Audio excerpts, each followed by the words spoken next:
Hello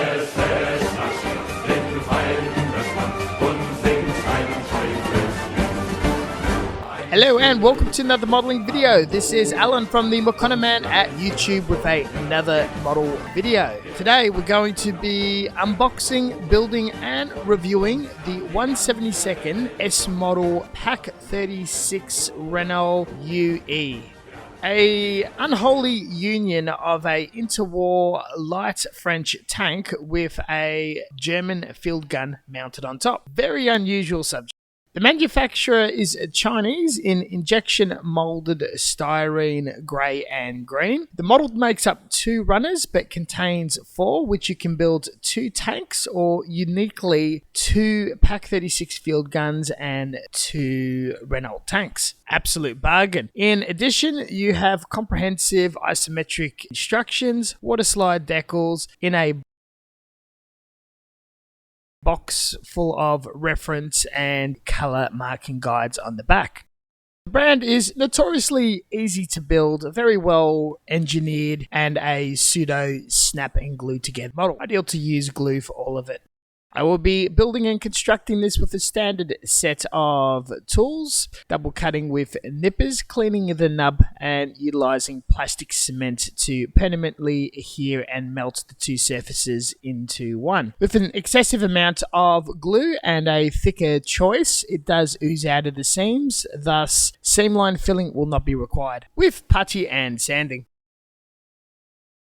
The build is straightforward, somewhat easy, though very small, fine and fiddly. Starting with the chassis, tracks and suspension, the box goes together with the 4 sides. The hallmark and special of S model is the tracks, wheels and suspensions are in one or just a couple parts, making it very easy, though there is a seam that needs to be addressed along the track links and nub marks. Cleaning that can take a bit. Once this is added to the side, the top of the tank is added. There is a large basket box at the back that is a secondary smaller box, only a few mil, very fiddly. Does get a bit hard to see and place some of the smaller parts like the stowage and exhaust on the side of the armor. Otherwise, nothing impossible or difficult.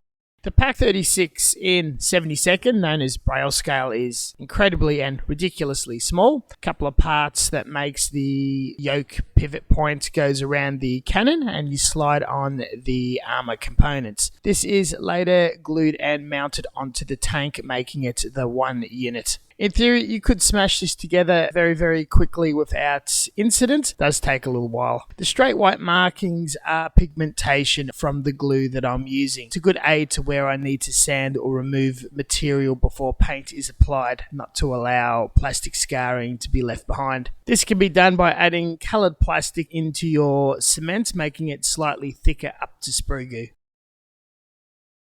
I colour my kits using automotive grade paint from a local manufacturer, colour matched to Mr. Hobby and actual references. It is at a viscosity of near water. If mixed in a shot glass, it lays on the surface transparently. Sprayed through a generic airbrush, most likely made by Heising, powered by a Hausching generic hobby oilless compressor. I've been very happy with these results over the years. The initial coat is white to look for any imperfections, especially scarring by the cement, which came out ideal. No gaps, no seams, no nubs.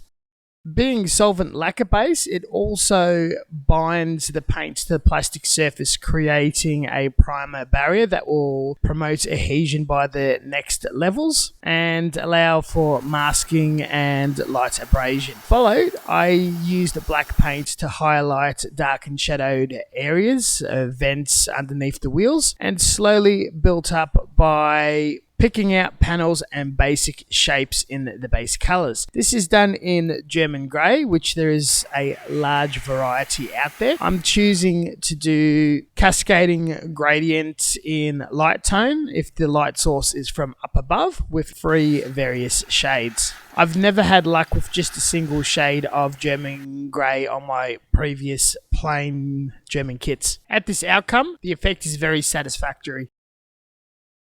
At this subject, I normally always assemble completely then paint, or minimum keep the tracks and turret separately before painting. The process goes to basing the whole thing, then touching up all detail with a fine brush such as stowage, guns, machine guns and tracks. A little different to Gundams, cars and aircraft where there's a bit of pre-painting, masking and post-assembly.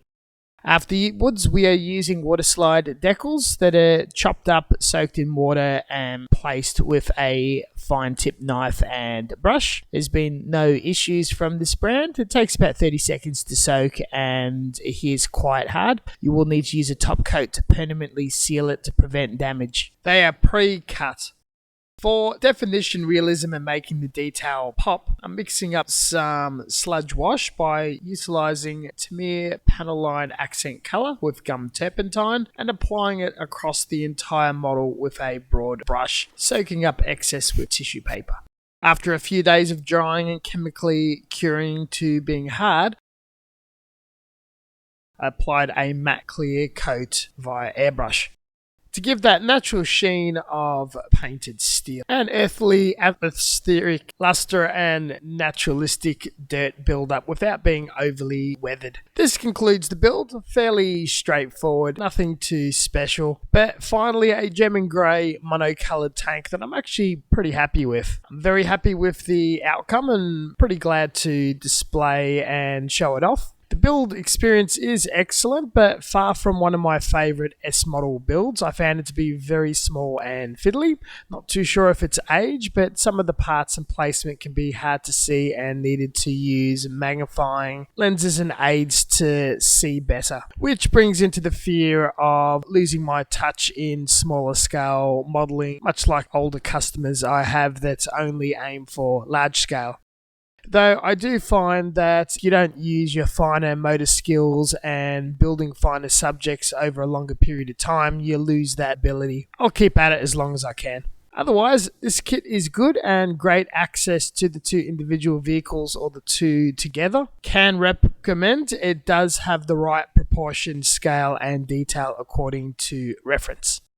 This concludes the video. Thank you very much for watching, and as always, until next time, stay tuned for further content. We still try to upload weekly. For those new, I have a huge catalogue of 72nd Armour in a playlist on the channel if you navigate around. If you watch to the end and really enjoyed the video, interacting would be much appreciative in any sort of likes, comments or other actions if you feel inclined. And we'll catch you guys next time. See you later.